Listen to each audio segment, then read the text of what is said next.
Cuando uno decide tener una carrera en startups o dedicar su vida a trabajar en startups, uno no puede tener trabajo seguro, pero uno sí puede tener una carrera segura.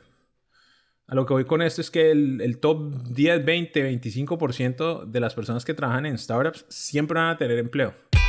Hola, soy Alex Galvez y esto es Fundadores, el podcast donde me dedico a tener conversaciones con fundadores de startups latinoamericanas para deconstruir sus experiencias, su historia, sus errores y sus aciertos, y así encontrar los aprendizajes, herramientas e inspiración que tú puedes aplicar en tu día a día. Bienvenido.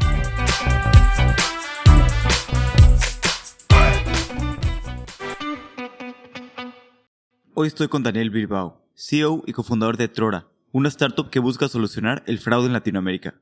Hablamos de su paso por VP, donde vio cómo crecieron de 20 a 300 personas y levantaron más de 150 millones de dólares, para después quebrar. Luego fundó Paladin Cypher, donde les fue muy difícil levantar capital. Después de que salió de esa startup, decidió fundar Trora.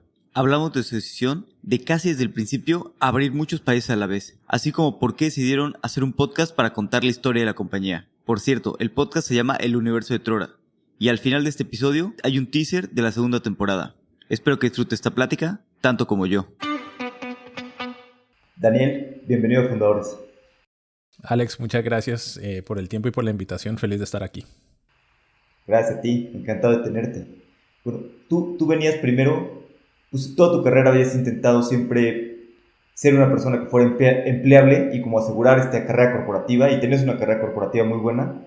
¿Y cómo fue que te pasaste de venir del mundo pues, más corporativo, Otis, vender elevadores y todo esto, a una startup de súper alto crecimiento en Silicon Valley, como fue VP?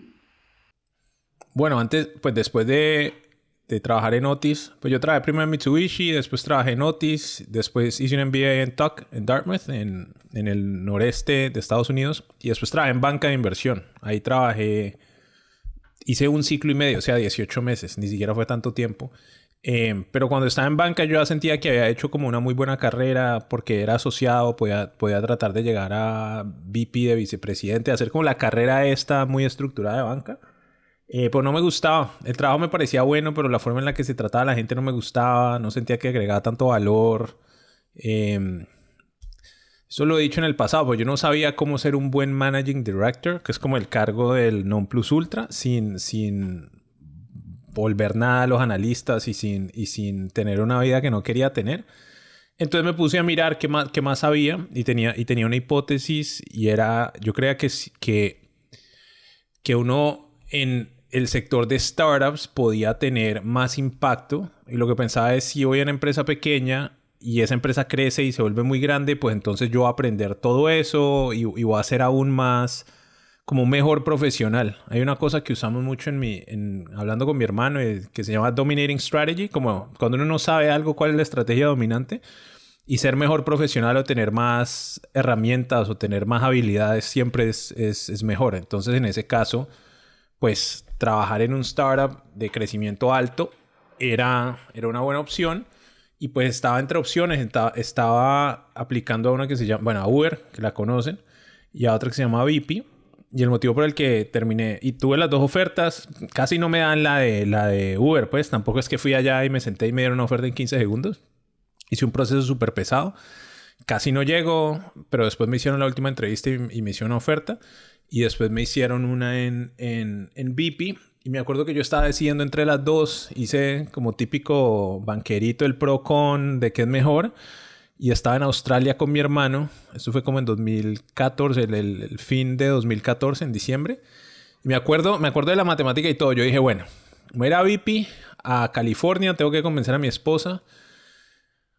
O sería Uber, pero Uber en Colombia. Y yo no me quería volver a Colombia. Me daba miedo todavía. Como que uno, cuando volvía a Latinoamérica, la carrera ya era mucho menor. En esa época no había una trayectoria de carrera fuerte en LATAM como había en Estados Unidos. No es como ahora que uno puede tener...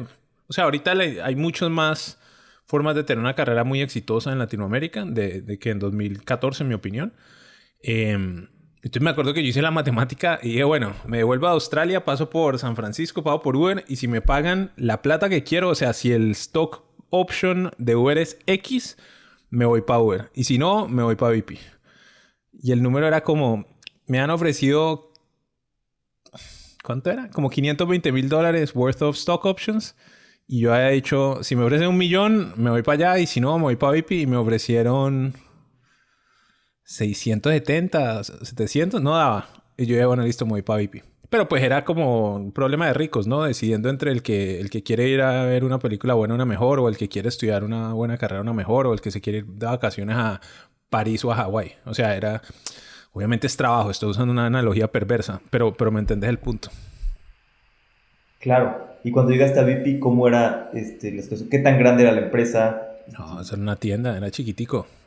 Nos entrevistaron, a mí me entrevistó Ale Resnick y Omer en una oficina donde debían caber 15 personas, no, 10 personas y éramos 16, entonces casi uno no cabía.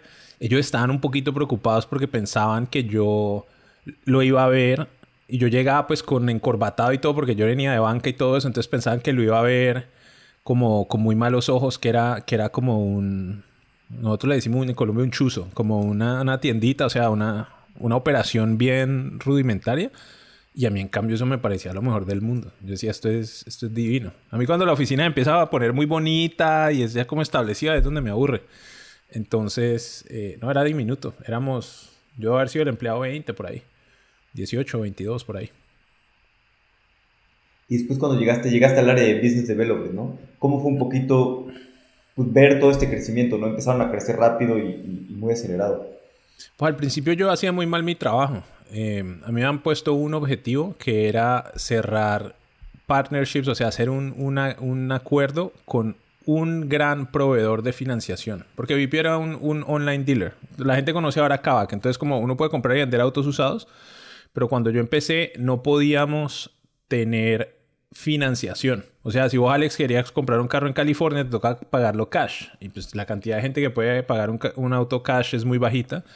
Entonces al principio estaba haciendo mucho trabajo con credit unions, como no sé cómo se dice credit union en español, con estas asociaciones sí, esas uniones.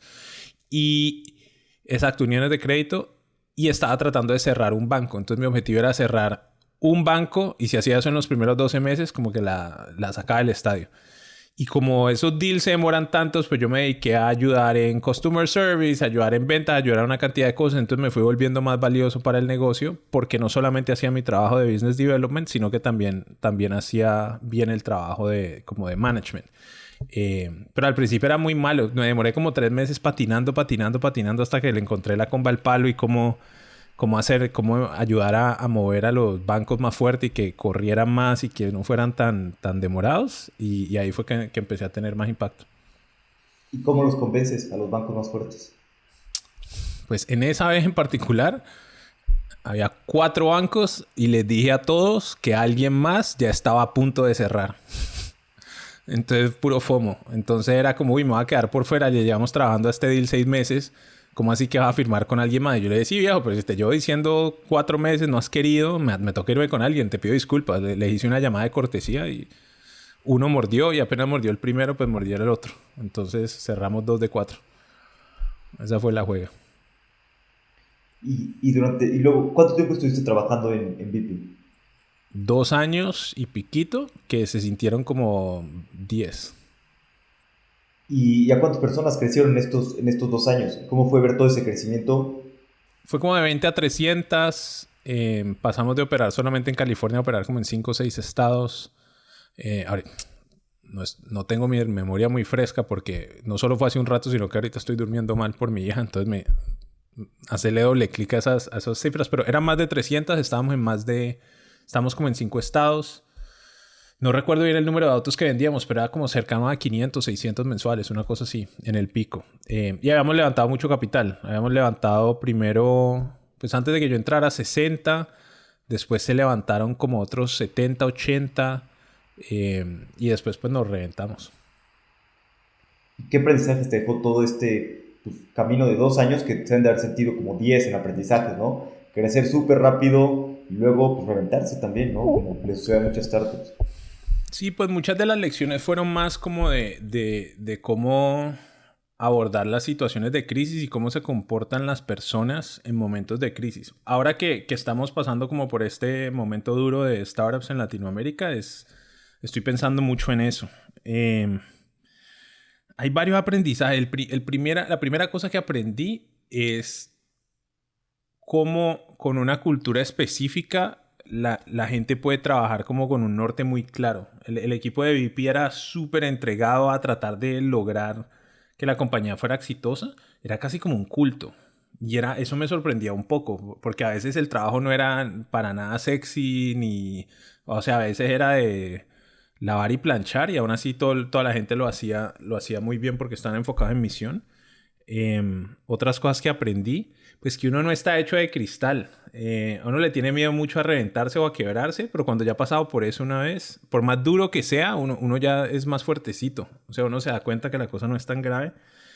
Y algo que dije recientemente que me parece el learning más importante es cuando uno decide tener una carrera en startups o dedicar su vida a trabajar en startups, uno no puede tener trabajo seguro, pero uno sí puede tener una carrera segura. A lo que voy con esto es que el top 10, 20, 25% de las personas que trabajan en startups siempre van a tener empleo. Porque esta no es una industria que se destruye, es una industria que solo crece. Y entonces, pensaba Alex en las 10 personas más impresionantes con las que vos has trabajado, pues te las vas a jalar todo el tiempo que puedas. Entonces, una historia que me pasó a mí cuando estaba en BP, nos estábamos reventando, nos llevaron a un cuarto. Bueno, muchachos, nos queda 3 semanas de caja, o no, ¿cómo era? Como 6 semanas de caja. Vamos a tener que despedir a un tercio del equipo. Tenemos que hacer esto de aquí al viernes. Y con todo y eso, quién sabe si sobrevivamos. Y yo era como, no, esto es una tragedia, juepucha. Después nos iban a adquirir, yo era súper preocupado. Yo dije, no, vamos a hacer el ridículo. Nadie nunca me va a volver a contratar. Van a decir, estos manes son... O sea, yo tenía mucha vergüenza. Y todo lo contrario, todo lo contrario. A mí nunca me va a olvidar. Entramos a esa reunión, hubo un anuncio en TechCrunch o en Forbes, en una de esas publicaciones, diciendo que estábamos teniendo unos layoffs gigantes y que la empresa está en problemas. Y cuando salí, me acuerdo que tenía más de 100 mensajes de texto en el celular. O sea, literal, ciento y pico. De eso que uno ve 3 dígitos y era pura gente preguntándome que cómo estaba, que si estaba bien, que cómo me sentía. O sea, gente preocupada. Y dentro de esos mismos mensajes había gente preguntándome qué iba a hacer, que si quería irme a trabajar con ellos. De mis amigos banqueros, que si me quería volver a banca. Yo, puta, prefiero ser de empleado toda mi vida que volverme a eso. Gente que estaba en otros startups, gente que trabaja en industria, mucha gente. Entonces, ese miedo, ese pánico de aposté por un negocio y el negocio no funcionó y por tanto mi carrera se volvió mierda, eso se me quitó ese día. Yo dije, no, uno trabaja duro. Y después, de hecho fue mejor porque todo el grupo de gente que hizo parte de VIP, que eran como 300, de estos había un porcentaje de la parte técnica que eran como 150, 180 y otros 120 de negocios, se volvieron una diáspora en Silicon Valley y yo ya conocía gente en todas partes. En todas partes. Y tengo muchos de mis relaciones cercanas con la gente en San Francisco son de ahí. Michelle McClanahan, que se fue para Tesla. Michelle Juan, que se fue para... ¿En dónde se estaba ella? En Impossible Foods. Dos muchachos que se fueron para Firm. Otros que se fueron para Mercado Libre. O sea, había gente en todas partes. Entonces uno lo que termina es más conectado que un demonio cuando una empresa grande se revienta. Es contraintuitivo, pero no es negativo, es hasta positivo. Y algo que me sorprendió mucho es que estaban con estos despidos en VIP, estaban a nada de quebrar, y a pesar de eso la gente, nadie renunciaba, ¿no? ¿Cómo hicieron los fundadores para mantener esta cultura y mantener a la gente comprometida con lograrlo, a pesar de que estaba muy complicado? Yo creo que eso es condición humana. O sea, no creo que sea solo de los founders, sino... Y esto lo he visto una y otra vez. Cuando se tiene una comunicación con el equipo y les dice, hey, estamos a riesgo de morirnos, la cosa está súper grave, necesitamos tu esfuerzo para sobrevivir. La gente quiere sobrevivir. La gente no quiere salir a mercado. O sea, uno como fundador tiene un miedo grande de, la gente se va a ir, va a empezar a buscar trabajo, no sé qué, no sé qué. Y es más, hay una sensación mayor de, tenemos un equipo aquí de gente que queremos, apreciamos, nos gusta trabajar juntos, queremos seguir trabajando juntos, hagamos lo posible para que esta cosa salga adelante. Ya cuando uno sale del mierdero y como logró la ronda o lo que sea, ya la gente empieza a buscar. Pero en el momento de crisis, cuando la cosa está grave, grave, grave, la gente no se va. Porque le ven un fin a la situación. Si no hacemos esto en 2 meses, afuera. Si no hacemos esto en 3 meses, para afuera. Entonces, ese es de uno. Es que cuando uno trabaja en startups y lo hace con misión y todo eso, el chuzo es de uno. Entonces uno no quiere que se muera. Nadie quiere que se muera. Entonces la gente trabaja duro y trabaja más comprometida. Yo creo que es más difícil reclutar a alguien de una empresa que se acaba de morir o que está a punto a 3 meses de morirse que de una que lleva 2 semanas de haber hecho una ronda. ¿Sí me entendés? Porque ya como que lograste el hito, ya uno como que se siente más tranquilo. Los fundadores hicieron un trabajo excepcional en cosas de cultura ahí. No todo bien, ¿no? Pero hicieron muchas cosas bien. Pero yo creo que es mucho de condición humana. Y ahorita que estoy viendo estos procesos de crisis de varias startups, lo sigo viendo. La gente quiere que lo que uno hace perdure. Lo que uno como team member de un startup perdure. ¿Y cómo ves ahorita el mercado? Que justo eso, ¿no? Ha cambiado muchísimo. Veníamos en un mercado súper al alza muchos años y parecía que la fiesta no se iba a acabar, ¿no? Que eventualmente siempre. Y ahorita pues, se corrigieron mucho los mercados públicos, bajaron las valuaciones y por ende pues, se han corregido las valuaciones en mercados privados, ¿no? Y se respira un ambiente diferente al que fue pues, el año pasado. Pues sí, pues estamos en otro mundo. Estamos en un mundo de fiscal policy muy relajado. Ahorita estamos en uno bastante más difícil y emprender es oficialmente más difícil de lo que era hace 6 meses.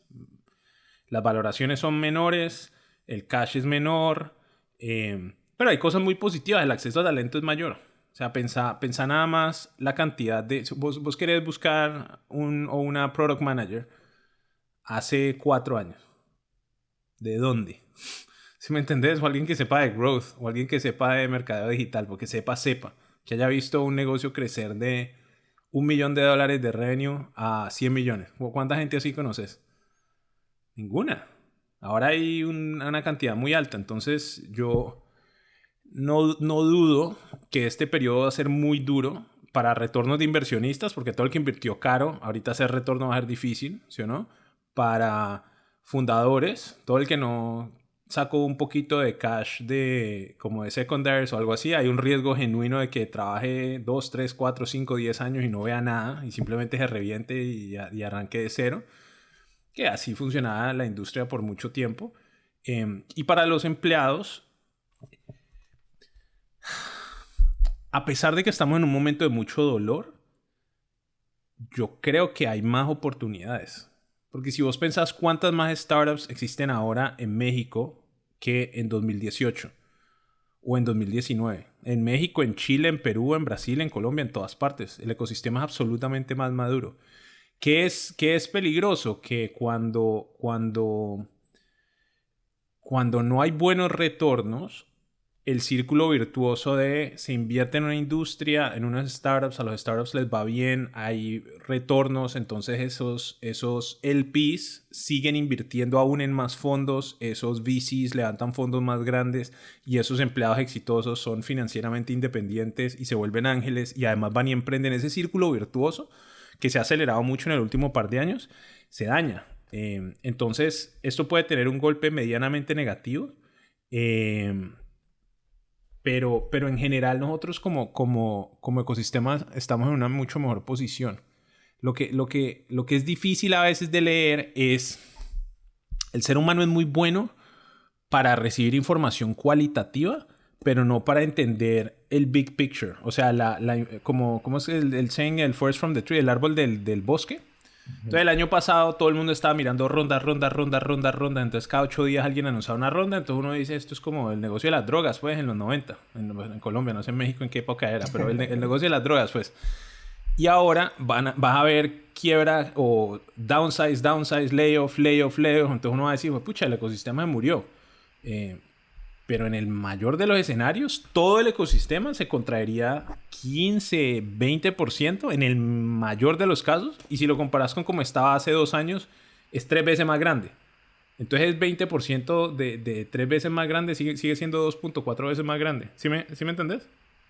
Sí, pero bueno, sí. eso es muy difícil percibirlo cuando uno está siendo despedido. Sí, claro, cuando no estás pudiendo levantar capital. ¿Y qué le recomendarías a todos los fundadores que están apenas empezando y levantando capital y que el mercado ha cambiado bastante a lo que era el año pasado? ¿Como fundadores? Sí. La de siempre, lo que siempre le he dicho, encuentren Product Market Fit. O sea, busquen cómo crecer de manera eficiente y no estar muy lejos de ser profitable o break-even en la medida de lo posible. Esa es la segura. Uno puede crecer más rápido, menos rápido, pero pues poder ser dueño del futuro propio es lo más importante. O sea, poder tener el timón de no necesito plata de nadie le permite a uno existir en cualquier mercado. Ve, antes que me olvide, nosotros contamos cómo montamos Truora desde cero, cero. Tenemos un podcast, es más parecido a una serie de Netflix, o sea, es entretenido. Se llama El Universo de Truora en Spotify, para que pongamos los links ahí abajo. Ahí es bueno que lo escuchen. Para todo el que quiere saber cómo es emprender y cómo montamos nosotros nuestro negocio, eso les va a gustar. Y los últimos 2 episodios, estamos hablando, hoy estamos aquí a 6 de junio, hablan sobre qué está pasando en el ecosistema y sobre los despidos. Entonces, si queremos hacer como doble clic ahí, pueden escuchar eso. Y la segunda temporada del podcast, que es básicamente cómo llegamos del mierdero del COVID a encontrar nuestra estrategia, a hacer una serie ahorita de 15 millones de Propel y de Axel. Es toda esa historia contada. Y tratamos de ser muy transparentes para que la gente no... Pues, nosotros cometemos muchos errores y nos gusta tratar de evitar a la gente que comete errores. Entonces, esa segunda temporada es eso, contando cómo hacemos esa cosa. Entonces, bueno que la escuchen. Buenísimo. Sí, la verdad es que está muy bueno el podcast. Me gustó mucho que es narrativo. No hay tantos podcasts narrativos como bien hechos en Latinoamérica, no digo cada vez más, pero me encantó ese podcast. Muy recomendado para todos. Y hablando un poquito de regreso a Paladin Cyber, ¿no? O sea, te quebraste de VIP y descubriste esto, ¿no? Que no eras de cristal, que realmente podías pues, tomar más riesgos y además, pues si eres un empleado muy temprano en una startup, no sé, tendrás medio punto, 0.3 o un punto a lo mucho, y si eres un fundador, pues tienes 20-30%, ¿no? Entonces el trabajo es muy similar y el risk reward es mucho más alto fundando una empresa, ¿no? ¿Cómo fue después que te animaste a fundar Paladin Cyber? ¿Por qué? No, fue por cosas de la vida. O sea, había un man ahí que yo ni conocía bien, que se llama Han Wang. Él tenía un cofundador, el cofundador se le había patraciado, o sea, estaba montando una empresa de ciberseguridad y yo iba a trabajar en una startup que se llama, a ver, echemos para atrás. BP estaba reventando y yo tenía un sentimiento de culpa demasiado alto. Yo decía, ayuda a toda esta gente a reclutar y ahorita todos están reventados, entonces lo mínimo que yo podía hacer era ayudarlos a conseguir trabajo. Entonces me puse a hacer unas clases de cómo conseguir trabajo y una cantidad de cosas. Y me dediqué a eso como tres meses. Y al estar haciendo eso terminé conociendo a 8 o 9 fundadores que tenían empresas que eran como de HR Tech. Code Signals, que en ese momento se llamaba Code Fights, que llevaba a desarrolladores a hacer test para conseguir trabajo. Otra que se llamaba Hire.com, que terminó reventada. Había varias, como 8 o 9. Entonces imagínate, uno llega, ellos tienen un negocio de ayudar a la gente a conseguir trabajo, un marketplace o lo que sea. Y yo tenía un marketplace de 300 personas hecho ahí a la carrera, sin revenue ni nada, pero pues que tenía buenos resultados. Obviamente lo querían contratar a uno con los ojos cerrados. Entonces este muchacho de Code Fights me quería contratar y yo estaba de un pelo.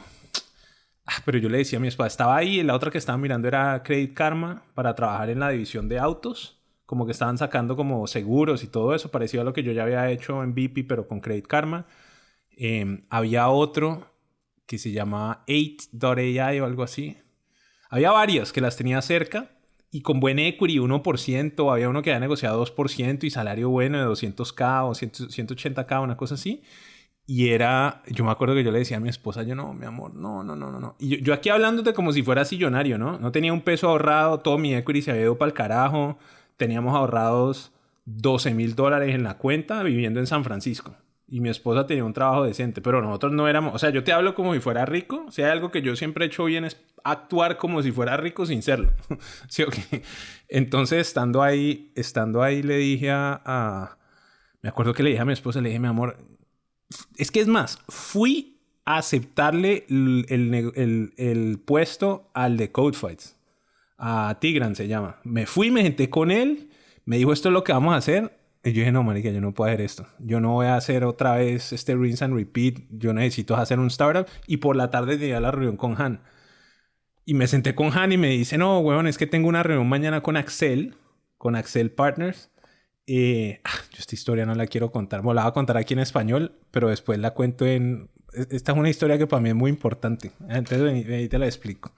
Y necesito que mi inversionista se llama Rich Wong, ¿sí o no? Nosotros adoramos a ese man. Ese es un inversionista de Accel que lo adoramos. Rich Wong cree que nosotros nos conocimos cuando fuimos a levantar plata de Paladin. Digo, de Truora. Pero eso no es verdad.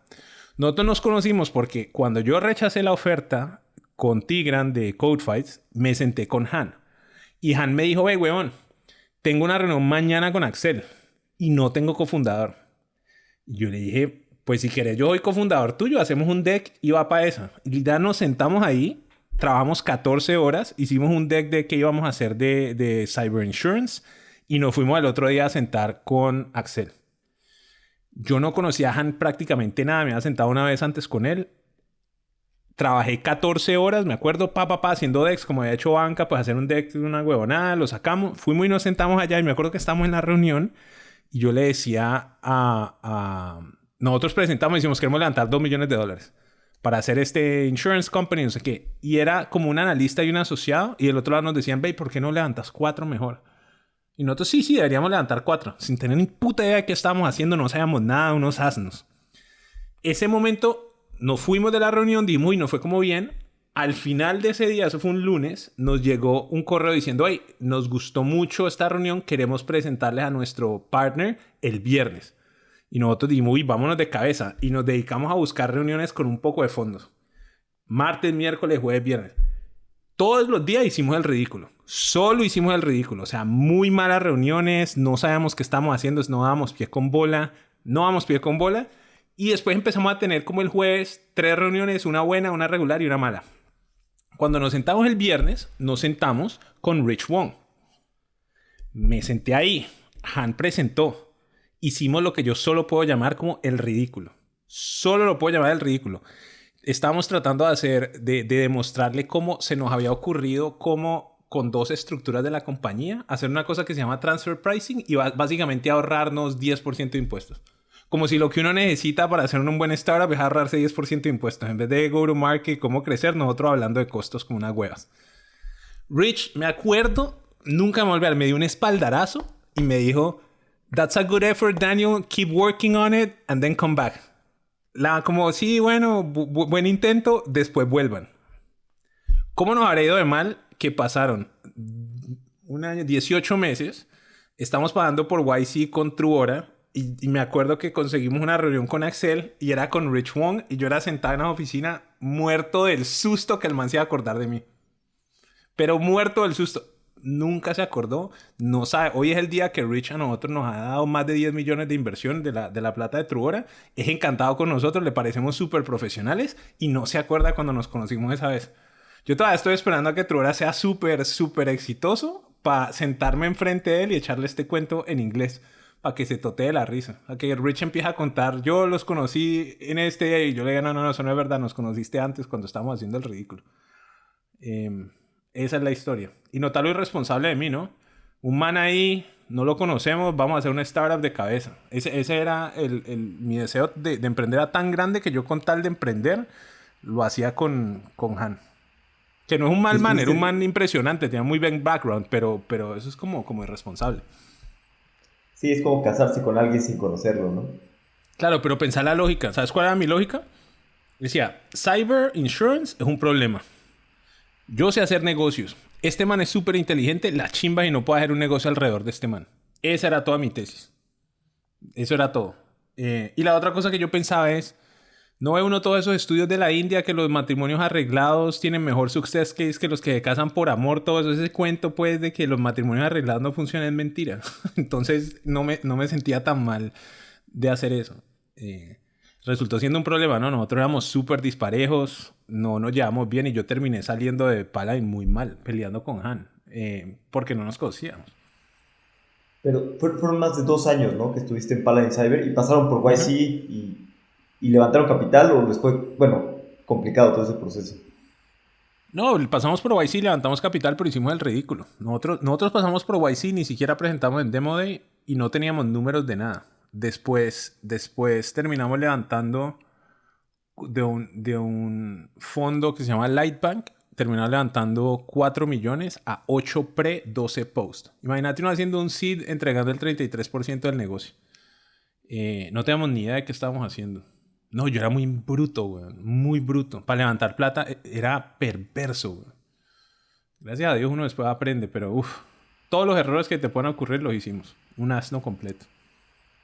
Y también fue un cambio bastante drástico, digamos, cómo les fue levantando capital con Paladin y después ya con más experiencia, como decías, no tanto tiempo después, con Trora, ¿no? Levantando capital. Claro, pero es que en Trora teníamos un negocio de verdad. O sea, teníamos revenue, el equipo era bueno y yo ya había aprendido. O sea, me acuerdo que cuando nosotros nos fue mal esta historia la estaba contando esta mañana. Nosotros hicimos tan mal trabajo que una vez estábamos matándonos para tratar de sacar un pedacito del producto y yo llevaba 5 días sin dormir. Y nos sentamos con un tipo que se llama TX en una reunión y el man me hizo 2 preguntas del modelo, como del Excel, y yo estaba tan cansado que yo no sabía qué responder y yo decía gibberish. O sea, el ridículo así que no te puedes imaginar. Y esa vaina fue tan negativa que 6 meses después me reuní con otro fondo y el man me decía como, but you were smart. I thought like there was this weird thing where you guys couldn't even do math, but that's just not true. Donde el man literal decía, no, es que ustedes tienen reputación de no tener ni idea de qué están haciendo, de no saber hacer matemática, pero veo que no. Imagínate, ahí aprende uno que cuando uno la embarra con un fondo muy feo, perfectamente esa reputación te persigue. No, hicimos el ridículo. O sea, todas las cosas malas que te puedas imaginar las hicimos. Y por eso fue que después de eso me enfoqué en fundraising. Y si vos me preguntas a mí, yo no soy experto, pero yo sé que más que la gran mayoría de founders, porque dije, jamás me vuelve a pasar esta huevonada pues de que levanto así de mal. Más nunca en la vida vamos a hacer el ridículo así. Ni por error. Y después, bueno, ¿por qué decidiste salir de Paladin? O sea, ¿por qué antes de fundar Trora estabas pensando también fundar un banco o algo así por tu propia parte? O sea, ¿en qué momento te diste cuenta de que no estaba funcionando y que ya ibas a salir de Paladin? Yo vivía de pelea con Han. Nosotros nos llevábamos muy mal. Las expectativas que él tenía de cómo se manejaba un negocio y las mías eran distintas. Lo que él valoraba en la gente y yo eran distintas. Pero yo salí echado de Paladin. Yo al principio, teníamos un NDA y todo, pero ya sé que podemos hablar de esto con calma. Hubo un día, esto estábamos en el último mundial, Colombia jugaba con Inglaterra. Me acuerdo que Colombia perdió por penales en octavos de final. O sea, hizo gol en el último minuto, empatamos y después perdimos por octavos de final. Ese día Han me sentó y me dijo, se puso de acuerdo con uno de los board members, con el lead de Lightbank, y me echaron. Pusieron unos pliegos ahí diciendo, estas son todas las cosas que vos haces mal, esto significa que vos sos un incompetente, entonces necesito que te vayas de la compañía. Echado. Y yo no podía creerlo, yo era marica, esto, ¿cómo así? Yo había reclutado la mitad del equipo. Me acuerdo que me fui a la casa, yo no podía del estrés, eso y me daba tanta rabia que estaba llorando y le decía a mi esposa, hijo de puta, ¿y cómo es esto? Y un muchacho que yo había traído al equipo era el que me estaba reemplazando, Shin, de VP. O sea, uno de mis amigos cercanos de VP estaba entrando a Paladin a ayudarme. Entonces, pues el man me iba a reemplazar básicamente. Y Shin como, viejo, pues ¿cómo te ayudo? ¿Qué hacemos? Pero eso fue una bendición. Pues yo terminé bien porque hicimos un arreglo en el cual el man me había echado, pero después se dio cuenta que la había cagado porque la mitad del equipo me reportaba a mí. Teníamos un equipo de Venezuela, un equipo de Colombia y todo esto. Entonces que si yo me iba y no trataba de mantener el negocio se iba a estallar. Entonces terminamos haciendo un acuerdo donde me pagó salario hace cuenta un año y una cantidad de cosas. Y yo con eso fue que pude hacer Truora. O sea, yo me fondié de salario que me pagaron por mucho rato para poder hacer Truora. Y todo above board, o sea, todo acordado. Pero no, salí echado. Eso sí, yo ya 6 meses pensando que no quería seguir trabajando para mercado gringo. Quería hacer cosas para Latinoamérica. Y cuando conocí a César y a David me pareció obvio. Me pareció obvio montar algo con ellos. ¿Por qué te pareció obvio? Porque eran muy inteligentes, güey. O sea, esos manes... Y después cuando traímos a Maite más todavía. Maite es mexicana de CMX. Y sabían... muy buenos técnicamente, muy thoughtful. David tiene una filosofía de vida muy parecida a la mía. Les gustaba desarrollar talento. No, me parecían muy buenos. Es más, yo iba a montar un negocio solo y estaba trabajando con ellos como ¿sí me entiendes? Como por estar entretenido. Yo estaba ayudando al negocio. Pero después de un rato dije, no, estos manes son muy buenos. ¿Para qué me voy a poner a montar una cosa yo solo si la puedo montar con estos manes? Y eso fue lo que terminé haciendo. Buenísimo. Sí, la verdad es que haciendo un súper, pues un negocio muy grande en Latinoamérica, que el problema de fraude es enorme, ¿no? Aquí hay personas que se dedican a vivir de fraude. Y luego ustedes desde el inicio empezaron a expandirse rápidamente a otros países. ¿Por qué decidieron, pues, desde casi el inicio, ser agresivos en su expansión? Porque me daba mucho miedo y nos daba mucho miedo no ser una empresa global. Colombia no es un mercado suficientemente grande. Además, Maite es mexicana. Entonces decíamos, mínimo, tenemos que estar pues en México y en Colombia. Y queríamos ser globales. Hacer una empresa de software en la TAM hay que tener varios mercados para poder ser de tamaño. No es como PropTech o FinTech donde uno puede tener un banco en un solo país y con eso hace 100 millones de revenue o 1 billón de verdad de valoración, ¿no? Entonces dijimos, toca hacerlo bien. Y así empezamos a expandirnos. En algunas partes nos fue bien, en otras hicimos el ridículo, pero pues la idea era empezar a hacer muchos países. Yo prefiero enfocar el negocio multipaís, porque creo que eso es más fácil de aprender, o sea, reenfocarse es más fácil que aprender a expandirse, siento yo. Sí, de acuerdo. Y algo que me gusta mucho pues de Trora y en general, bueno, tu participación, que estás muy metido en ayudar al ecosistema, ¿no? Bueno, en el crecimiento, tanto personal como de personas de tu equipo, hay una historia que me gusta mucho, ¿no? Que tenían pues, no tanto dinero y gastaron en llevar a gran parte del equipo a San Francisco para que creciera, para que vieran como lo que era posible y como cambiar este mindset, ¿no? Desde muy temprano en Trora. Y bueno, y también pues, todo lo que estás involucrado en crecer el ecosistema, ¿no? En Latinoamérica. ¿Cómo fue? O sea, ¿por qué decidieron eso, no? Llevar el equipo a San Francisco cuando iban a gastar, de lo que levantaron con YC, 150,000, no sé, pues digamos que $50,000 Sí, como 50. De los en, 150 nos gastamos 50. Ese fue el número. Pues primero y, porque íbamos a y, levantar ya más plata de los fondos. Íbamos a levantar dos o una cosa así. No, ¿sabes cuál es? Es como... Hay muchos motivos para hacer un negocio, pero uno que para nosotros era muy importante era un negocio del que uno estuviera orgulloso y tratar de estar orgulloso todo el tiempo.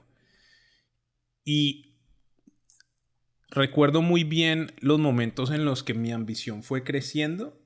Cuando fui a la universidad y fue una clase de contabilidad para no financieros, cuando tuve un par de reuniones con una gente, unos constructores en Otis, cuando, cuando estuve en Alemania una vez que estábamos implementando una cosa y un programa de SAP, de SAP, un programa de unos CRM de estos en Alemania, cuando hice banca de inversión y empecé a ver cómo funcionaban los negocios. O sea, ha habido unos momentos donde uno de verdad le crece la ambición y uno se da cuenta que puede competir y que puede ser bueno en cualquier mercado. Y, y ellos no tenían esto. Entonces, en mi cabeza es... El talento en Latinoamérica es supremamente fuerte, el talento en México es supremamente fuerte, pero a veces la gente no sabe qué tan buenos son, porque no se comparan, no se miden. Entonces, poder ir y ver eso, como see it to believe it, si uno lo ve, uno lo puede creer, entonces era muy importante, es volver a la gente más ambiciosa. Entonces, y pues la plata era lo de menos porque no íbamos a arriesgar el negocio. Ahora, yo soy súper conservador con finanzas y ahorita todo el mundo cree que nosotros en Trora somos súper inteligentes, ¿no? Apenas el mercado se fue para el carajo, ahora sí es que nosotros somos brillantes. Pero hay cosas en las que uno no ahorra. Nosotros tenemos una expresión que uno no ahorra en papel higiénico. Nosotros no ahorramos en cultura, ni ahorramos en educación del equipo, ni en crecer el mindset. Crecer la ambición del equipo es lo más importante. Entonces, no, en eso no se ahorra. totalmente, y creo que es difícil tener este mindset, que digo, ya empieza mucho más en Latinoamérica, pero tener esta ambición, ¿no? De crear empresas globales, digo, tú ya mucho tiempo en el ecosistema, yo algunos años menos, pero también cada vez vemos más founders, ¿no? Teniendo esta ambición de querer crear algo grande. Ustedes, bueno, tú y tu hermano han estado invirtiendo bastante también son diferentes founders en Latinoamérica, apoyando un poco la región. Ujú. Este, ¿Cómo ha sido, pues cómo fue esta decisión que empezaron a invertir o qué te ha gustado, qué aprendizajes has tenido de invertir en otras startups? Bueno, te respondo por partes. ¿Por qué empezamos a hacer esto? Porque teníamos amigos que querían montar cosas. Fancho quería montar un negocio, María quería montar un negocio, María de Muni, Fancho de Fluana, Santiago on Top, Esteban de Tri y así. Entonces, hay un dicho que nosotros usamos mucho, es once is luck, twice is a process, three times is an expertise. Entonces la primera es suerte, la segunda un proceso, la tercera es una experticia. Entonces nos fue bien con Fruana y de ahí con Muni nos empezó a ir bien y de ahí con OnTop nos fue súper bien también y y entonces Aina crece. Es un poquito compulsión. Nosotros creemos mucho en el modelo económico de los startups, de que es una forma de solucionar problemas. Y nos ha gustado muchísimo, a mí me encanta. Yo he enamorado a los fundadores y las fundadoras. A mí me parece que es el mejor plan que uno puede estar como tratando de ayudar a la gente a hacer sus negocios. Y nos ha ido muy bien, gracias a Dios. Cuando digo nos ha ido muy bien, yo no te estoy hablando económicamente. Yo digo los equipos que apoyamos les ha ido muy bien. Entonces es súper satisfactorio ver cuando los negocios crecen, ver cómo van de bien. Ver a Fruana, ver a Muni, ver a todos estos negocios creciendo y es súper chévere. ¿Cómo le haces para balancear todo esto? Más ahorita teniendo una hija, ¿no? Tu Ah, responsabilidad es no. con Trora, luego también dedicarle algo de tiempo a invertir y a apoyar a fundadores y la familia.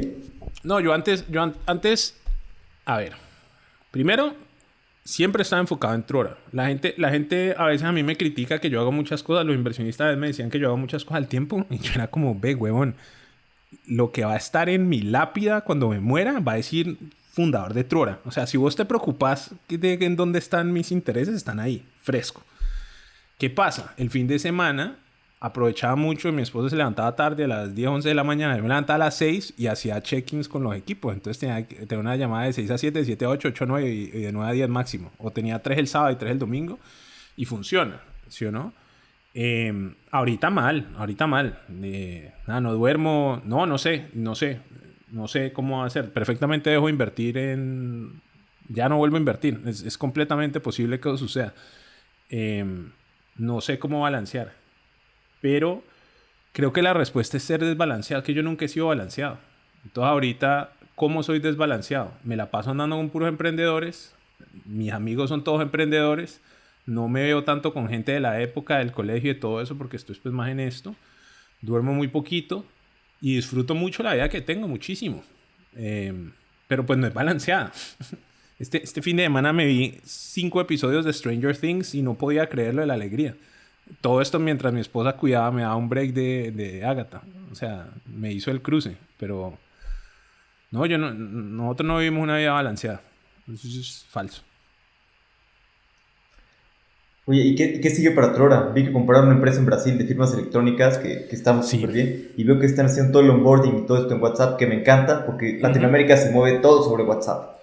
Mira, nuestra tesis es WhatsApp es el presente y futuro de Latinoamérica. Entonces nosotros estamos ayudando a las compañías, fintechs, bancos, marketplaces a adquirir los usuarios más fácil. Entonces, básicamente vos sos un startup y vos querés atraer tus usuarios y en tu funnel empezás con 100 y terminás con 30. Nosotros a partir de nuestra tecnología y lo que hacemos, empezás con 100 y terminás con 40, 50, 60. O sea, y esos son números reales, no son, o sea, te mejoramos la conversión 20% a 100%. Entonces eso está jalando súper bien. Entonces estamos ahorita trabajando con la gran mayoría de bancos grandes de Latinoamérica. Estamos creciendo muchísimo en México. Y estamos muy contentos, muy contentos. Estas son las épocas duras para muchos en la Tampa. Nosotros en las maduras. Nosotros remamos todo el año pasado y vamos creciendo bien. El mes pasado crecimos 16%, 17%. Y eso cuando vos tenés una base de más de 4 o 5 millones de dólares de revenue, ya eso es distinto. Pero el objetivo es ser global. Nosotros vamos a usar nuestra tecnología para hacer onboarding en toda Latinoamérica y el end-to-end del Customer Journey. No solamente cuando estamos haciendo onboarding, sino re-engagement, todo el pedazo. Y estamos empezando a explorar a ver si nos vamos a otros países. Todavía no estamos seguros, pero de pronto arrancamos para Europa o para África, una cosa así. O nos quedamos en las Américas. Esto apenas lo estamos explorando, pero la idea es que Truora sea la empresa más grande posible y que tenga un impacto muy fuerte en la región. Ese es el objetivo. ¿Y cómo fue empezarse a expandir de productos, de hacer background checks, algo muy específico, muy en estado, a expandirse ahorita todo este onboarding, todo este tipo de cosas? ¿Cómo fue naciendo la estrategia?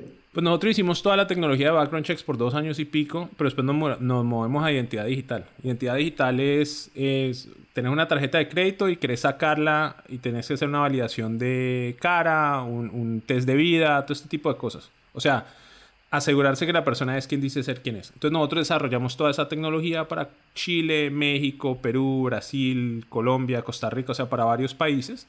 Entonces ya no estábamos solo en background checks, sino en identidad digital. Y después lo que decidimos fue poner todas esas herramientas dentro de WhatsApp. Entonces la nueva estrategia es como una evolución de lo mismo. Y lo hicimos a partir de oír a los usuarios, de ver qué era lo que necesitaban, asegurarnos que de verdad funcionara. O sea, si hubo un fundador de fintech y necesitas más usuarios, yo te puedo mirar a los ojos y decir, trabaja con nosotros, hacemos un piloto de 15 días y te va a demostrar sin lugar a dudas que adquirir mejor usuarios. Más usuarios a un CAC más barato. ¿Quién no va a querer hacer eso? ¿Sí o no? Entonces, por eso es que estamos creciendo también y está jalando también el producto. Remar, weón, la respuesta es remar hasta encontrar product market fit. Remar y remar y remar y remar hasta encontrar qué es la propuesta de valor que de verdad le soluciona la vida a los clientes. Claro, ya ha sido una evolución natural, ¿no? De lo que te están pidiendo los clientes y lo que ves que funciona mucho más y Pues, se agrega más valor. Natural desde afuera, desde adentro eso es peleas y remadas y no sé qué. Ahorita pongamos en algún momento al principio de este episodio, por favor, poner un clip de la segunda temporada del podcast de Truora. Vas a ver que el clip es Maite, mi cofundadora, que es la head de product, la CPO, la Chief Product Officer, y yo peleando. Literal peleando. Ella quiere ir para un lado, yo quiero ir para el otro. Ella está tratando de asegurarnos que hagamos las cosas con calidad. Yo quiero sacarlo rápido. O sea, es esas tensiones que vos decís una evolución natural es anything but. Es confrontación y pelea y tensión hasta que resolvemos. Y en este tipo de tensiones, de confrontación, ¿cómo resuelven, cómo deciden? O igual cuando tú te querías expandir a más países y Maite quería enfocarse pues, en profundizar más en esos países, ¿cómo toman estas decisiones? Pues depende. A veces bien, a veces mal. Nosotros tenemos una división de roles. Tratamos de tener un approach que se llama disagree and commit. O sea, uno expresa honestamente los desacuerdos, pero cuando decimos esto es lo que vamos a hacer, pues para allá nos casamos. Y nos partimos los roles. Sí, pero pues a veces los roles son como un poquito mezclados. ¿Sí me entendés? Entonces Maite maneja estrategia de producto, pero yo manejo estrategia de todo el negocio. Entonces a veces tenemos tensiones en eso. David maneja toda la estrategia de ingeniería. Entonces a veces eso tiene tensiones también. Pero pues lo más importante es como tener una buena metodología, saber que todos estamos jalando para el mismo lado y el principio de buena fe. Como si uno tiene que todos estamos tratando de hacer lo mismo, entonces uno lo que está es como testeando. Hay una regla que usamos mucho que significa ¿qué tengo que creer? Como ¿qué tengo que creer para que esto sea una buena idea? O para que esto pueda funcionar o para que esto no. Entonces en vez de, si vos y yo estamos peleando, no, es que deberíamos abrir, no sé, Francia. No, es que deberíamos abrir Alemania. Yo qué sé, me estoy inventando esto. Pues vos tenés unas razones por las cuales crees que es Francia. Yo tengo unas por las cuales es Alemania. Y en vez de pelear de si vos tenés la razón o yo, preguntamos, ¿qué tengo que creer para que sea mejor Francia? ¿Qué tengo que creer para que sea mejor Alemania? Y después empezamos a ver cómo podemos testear si esas suposiciones son verdad. Y a veces vas a tener la información, otras veces no. Pero por lo menos es una discusión sobre hechos y supuestos, no personal. ¿Sí me explico? Claro, sí.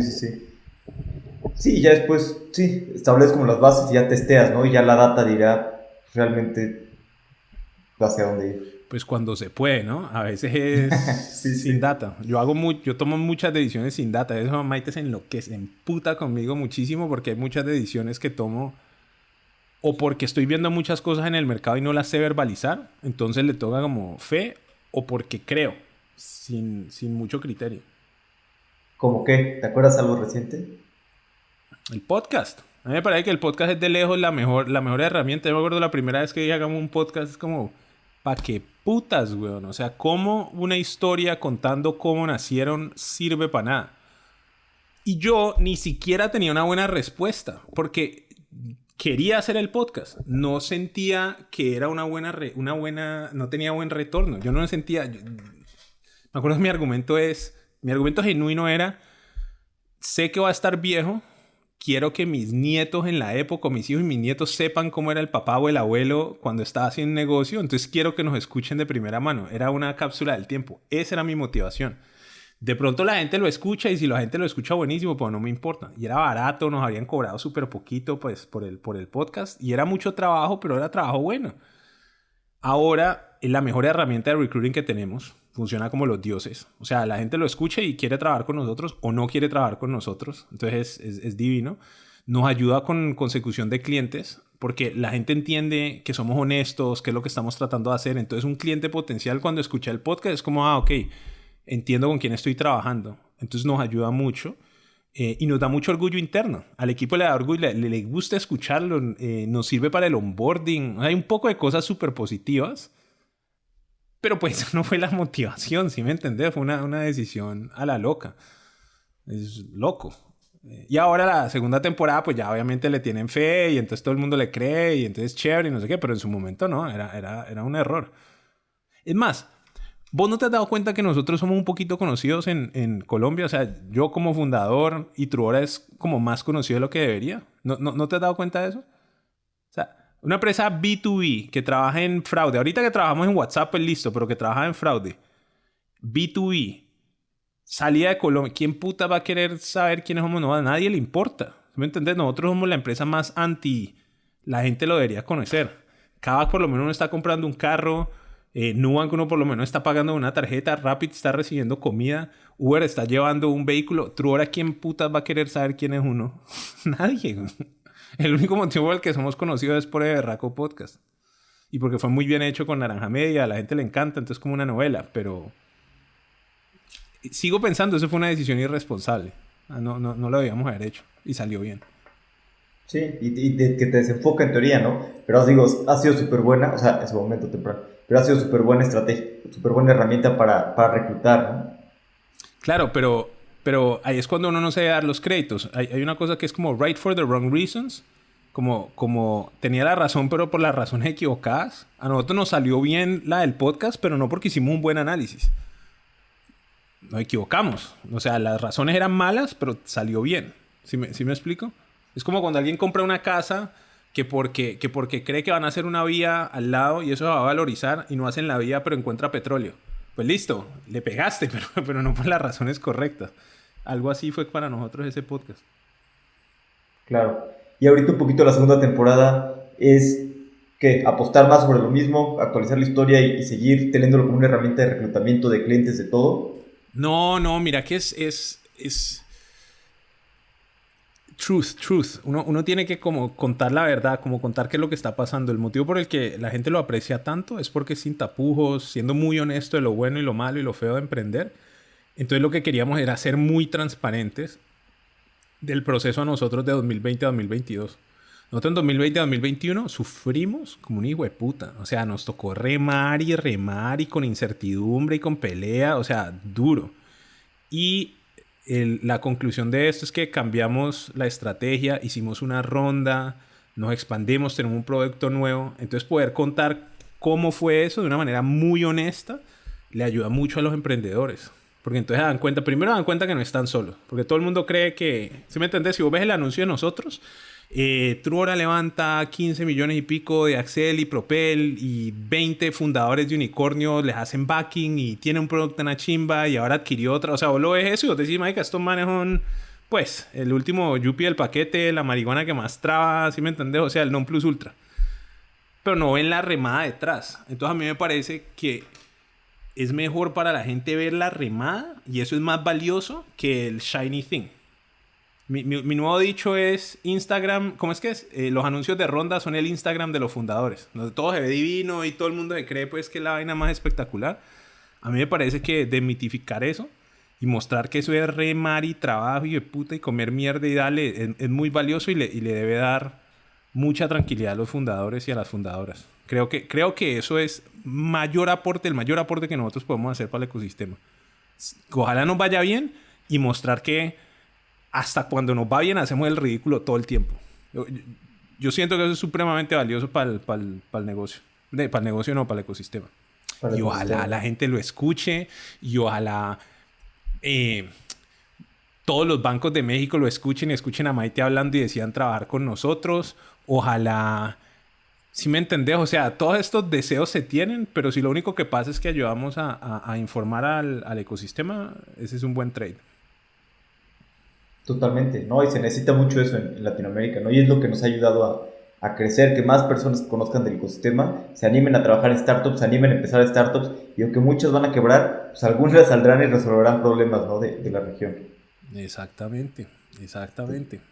Ahorita se va a Bueno, poner pues, bueno con tanta crisis y con tanto que va a ser más duro la conseguida de capital y todo eso, va a haber mucho menos fundador, wannabe founder y mucho más vocación, muy pero exacto, va a haber probablemente. más vocación, también se va a liberar más talento, y bien, ¿no? Pues hay muchas oportunidades para crecer grandes empresas en las crisis.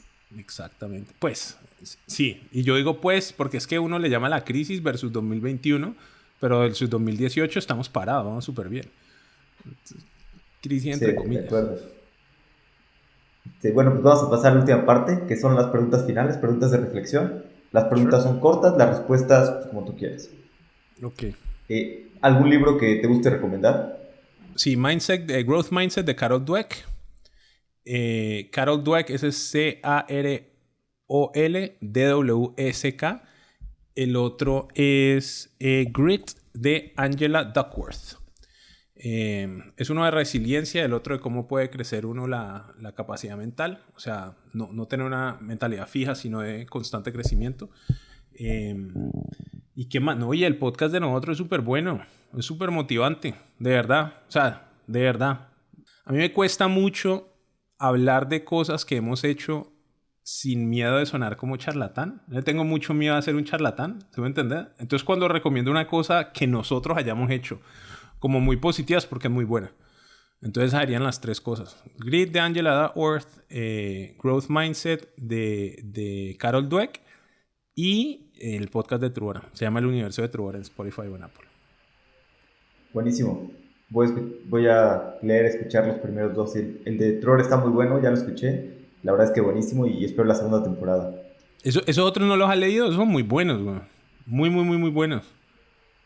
Sí, no los he leído, los Bueno, voy a no, lo leer. vas a disfrutar. Empezá con el de Angela Duckworth, con Grit primero y después te cierra el otro. Es como la Ah, continuación. No es la perfecto. continuación, pero sí, empezá con Grit y después Growth Mindset. Buenísimo. ¿Qué creencia o hábito has cambiado en los últimos 5 años que ha mejorado drásticamente tu vida? Ir al psicólogo. Eso es súper bueno. Sí, ir al psicólogo. Le quita a uno un poco de huevonadas que tiene uno en la cabeza y le vuelve a uno mejor líder, mejor pareja, mejor de todo. Sí, ir al psicólogo. En los últimos 5 años llevo dos. ¿Dos? ¿Tres? Dos. Sí. Ojalá hubiera, yo tengo 38, ojalá hubiera ido desde que tenía 21 o 18. Habría sido bastante positivo. Buenísimo. ¿Algún consejo que te hayan dado que te haya servido mucho? Sí, pues hubo uno, como lo perfecto es enemigo de lo bueno. Y cuando uno trata de hacer las cosas, trata y trata y trata. Ah, no, tengo uno mejor. Este me lo dijo mi hermano alguna vez que tuve ese insight. Cuando uno procrastina, es por algo. Y uno en vez de tratar de empujar a dejar de procrastinar, tratar de entender qué es lo que no quieres hacer, qué es lo que te da miedo, qué es lo que no te gusta. O sea, procrastinar es un mecanismo de defensa frente a algo que uno no ve o no le gusta o no quiere. Eso me ha ayudado muchísimo. Porque entonces ya cuando yo quiero hacer algo, digo que quiero hacer algo y llevo 2 días y no lo hago, entonces empiezo a hacerle doble clic a ver qué es esa cosa que no quiero, qué es lo que le tengo miedo y lo vuelve a uno mucho más productivo. Se da cuenta de cuáles son las vainas o las huevonadas que uno tiene ahí y supera ese roadblock. Entonces es como ver la procrastinación no como una incapacidad de uno, sino como un mecanismo de defensa que uno debe explorar. Eso es muy bueno. Me ha ayudado muchísimo. Buenísimo. Sí, sí, mucho de autoconocimiento, ¿no? También. Ujú. ¿Tienes algún fracaso favorito que te haya preparado para futuros éxitos? Pues la echada de VIP fue de Truora fue muy bueno porque entonces me ayudó a ver cómo son las relaciones entre fundadores y a que no me volviera a pasar eso. La reventada de VIP fue muy bueno. No mucho. Pues que, bueno, la cantidad de fracasos que nosotros hemos tenido, todas las que quieras. No, de todos uno aprende. Cada que uno algo no le sale bien, uno debería aprender. Uno se siente y reflexiona y piensa y trata de hacerlo mejor la próxima. Y ya. Y no lo seguís llevando toda tu vida, sino haces como... ¿Cómo se llama este pescadito de Disney? Dory. Haces como Dory, se te olvida. Ya, hiciste la reflexión, te acordás de la reflexión, te olvidas del fracaso y para adelante. No más. Buenísimo. Daniel, pues muchas gracias por tu tiempo. ¿Hay algo más que le quieras comentar a la audiencia? ¿Cuál es la mejor manera de contactarte? No sé, LinkedIn o, bueno, además de que Sí, escuchen el no, universo de Trora, obviamente. LinkedIn, me pueden seguir el Universo de Trora y en Twitter. Pongamos el Twitter que tengo ahí es DDBilbao, DDBILBAO, pero pongámoslo ahí en los comentarios del episodio. Sí, entonces ahí les pongo mi LinkedIn ya tiene el máximo de conexiones, entonces me pueden follow, pero casi no puedo aceptar. Pero el Twitter sí funciona.